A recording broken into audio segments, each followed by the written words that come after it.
Hey mga kayami Pinoy recipes, narito na po ang final product ng ating milk fish fillet. Ipapakita ko po sa inyo kung ano ng mga ingredients, pati na rin kung paano ito lutuin. Umpisahan na po natin.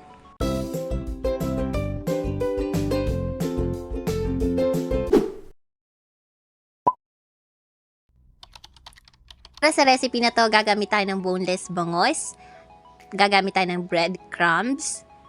Siyempre, hindi mawawala ang flour or harina. Gagamitin po tayo ng egg. At siyempre, gagamit tayo ng magic syrup and salt, pati na rin ang black pepper. Gawin po nating malasa ang ating bangos. Maglagay po tayo ng asin. Baliktaran po yan. Na naman nating ilagay ang ating Maggi magic syrup. Baliktaran din po yan.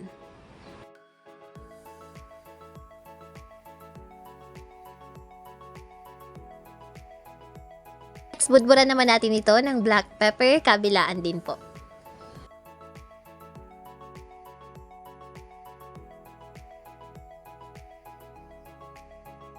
Iko-coat po natin ito sa harina. Ganyan po. Tapos, ilalagay natin siya sa ating egg na binate kanina. Po natin siya ilalagay sa ating breadcrumbs para kumapit yung mga crumbs. Tapos ulitin lang natin yung same na step sa iba pang mga bangos natin.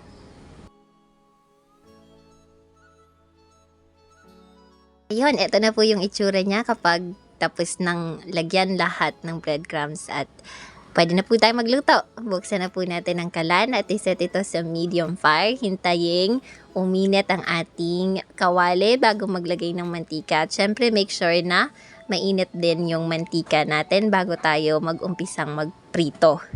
Yes, ipa-fry po natin ito.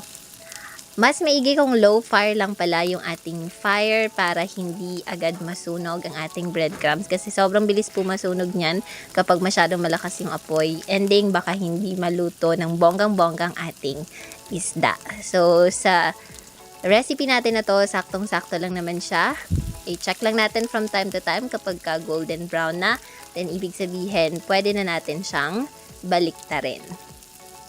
Pero kung gusto nyo po ng mas golden pa dito, pwede rin naman. Yun nga yung ginawa namin.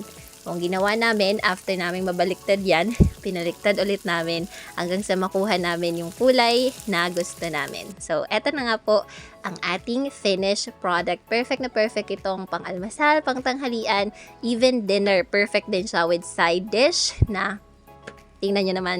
It looks yummy and healthy. Happy eating! Bye! Sana gusto nyo!